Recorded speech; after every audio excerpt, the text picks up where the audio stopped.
নমস্কার। পঠন সভায় সুভাষ মুখোপাধ্যায়ের কবিতা পাঠ করছি। শিরোনাম সুন্দর।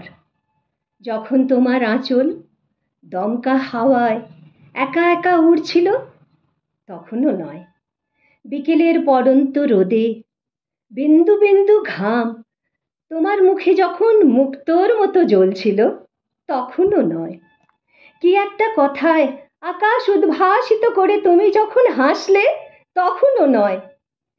যখন ভোঁ বাজতেই মাথায় চটের ফেঁসো জড়ানো এক সমুদ্র একটি করে ইস্তাহারের জন্য উত্তোলিত বাহুর তরঙ্গে তোমাকে ঢেকে দিল, যখন তোমাকে আর দেখা গেল না, তখনই আশ্চর্য সুন্দর দেখালো তোমাকে।